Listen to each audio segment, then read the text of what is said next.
I can't. The subtle comedy in this episode is just banging. The dad brings the mother into the doctor and he lists off everything she's on, okay? From 3 shots of morphine to antidepressants to anxiety medication and other stuff, right? And the father expresses like he's concerned about her taking all these things because it could harm the fetus. And I can't even.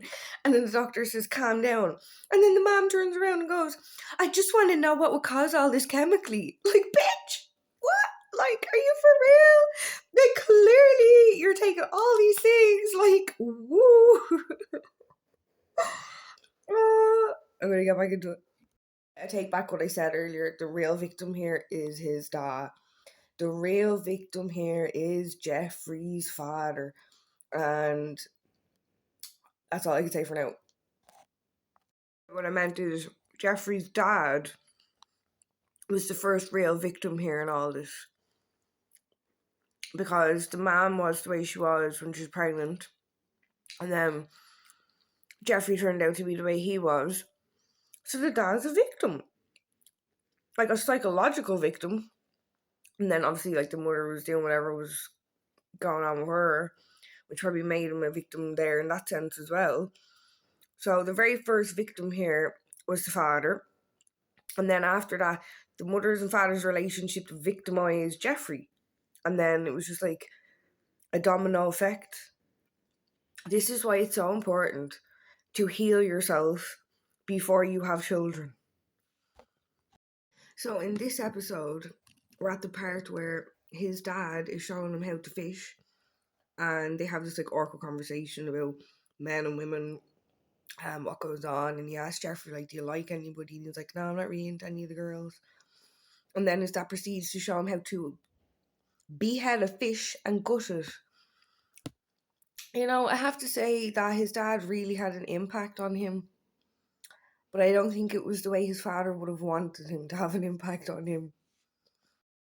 Okay, so we're back in his room and he was trying to. And he hears his mom and dad fighting. And he goes down to where they're arguing. And she's like holding a KNIFE at the dad. And she's like yelling gibberish about like UFOs. And I am like low-key feeling sorry for her husband. I get it, like it was back in the time when like UFOs and all that stuff was kind of like becoming a big thing. But like, chill, woman. You know what I mean? Just chill, bruh. There's no need for all that commotion in your living room. You know what I mean? Next, she be going on about she was abducted and all, and she's having a mad story.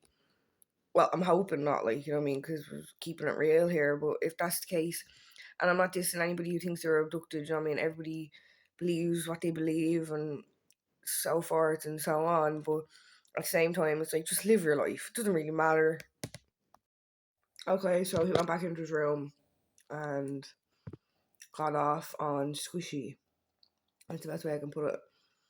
Now we're in the school classroom and he is dissecting an animal. And might I add, I was in science and that was the one thing I refused to do. I actually wanted to be in music class. I didn't want to stay in science, but I couldn't get into music class. And now I'm a rapper and I sing. It's the irony. But I just could never do it. Comment below if you've ever done it in science class. If you refuse to do it, or if you have any stories about dissecting an animal in science, because it was just something I could not do. You know what I mean? And that was the day I kind of knew, like, I'm never going to be a doctor. Because, man, that was bad form. So anyway, he's sitting beside this girl in class and she's all like, oh, I'm a vegetarian. I don't want to do this. And, like, for the first time, Jeffrey actually has, like, proper dialogue. And he's like, shut up. I want to do this. And she's just side-eyeing him. And then the cool kid is like, what? And, like, Jeffrey gets, like, a kick out of that, I think, because he thinks the cool kid thinks he's cool, but realistically, us as the audience know, like, he's not right in the head. But I'm looking forward to see where this goes. So he got totally into that dissection, And the teacher noticed and was like, "Yo, Jeff, I see you were very into that today." These are my words, obviously. And he was like, "Yeah, I really enjoyed that. Can I take one of these home with me?" Talking about the pig that's dead. And the teacher's like, "In all my years of teaching, no one's ever asked me that." Anyway, he proceeds to let him take one home, but I know that the teacher thought, like, alarm bell. So anyway, he sees the cool kid, or the cool kid, after class, and the cool kid's like, "Oh yeah, good on you for sticking it to that girl." And he's like, "I know, yeah, she's a bad lab partner." He was like, "Oh, I got another pig to dissect.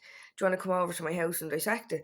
And the cool kid's like, "No," and walks away. And right then and there, you can just see whatever hope he had built up in his mind to be like accepted in society or have a good friend was completely shattered.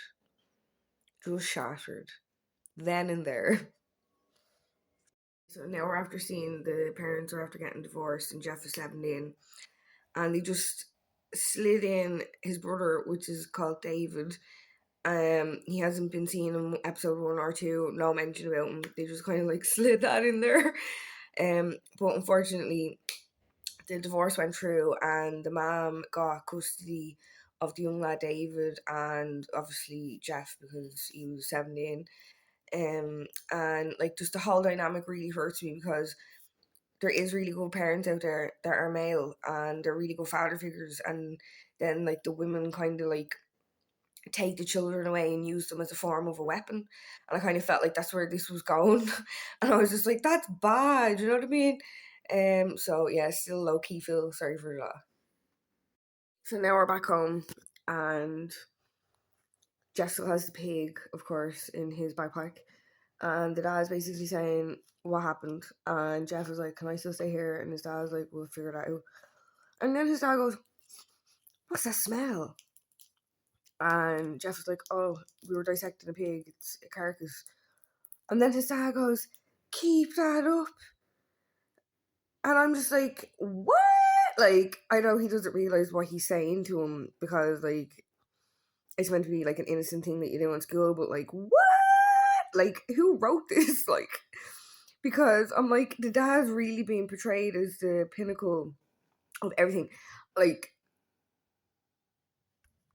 mom is leaving in a big mad lunatic frenzy because she thinks that the dad is sleeping with someone, which he probably is, you know, doctors.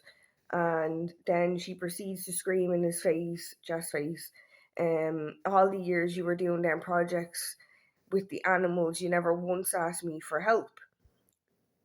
And he goes, "Well, I didn't think like you'd want to help me." And she's like, "No, I didn't. It's disgusting." And like the look in her eyes, you can tell there is something wrong with this kid. And you know, she's like, "We're leaving," and they pack up and go. And Jeff is just like standing there after he tried to tell her like, "I can't go with you. I've graduation. I've got prom. Blah blah." And she's like, "Yeah, you're not coming." So I think the mom knew as well. Like he wasn't all there, you know what I mean? And she felt very victimized, like, you know, as well, like, because she did say you and your dad bond over the fact I'm a lunatic. And that kind of sucks, you know what I mean? Because back in them days when you had like a mental illness or there was something wrong with you, like, you would be labeled as a lunatic, which is sad. But I'm so happy to say that we've come such a long way in society now, like, you know, and people are more aware and open about mental health and stuff like that. But yeah, this is just getting deep.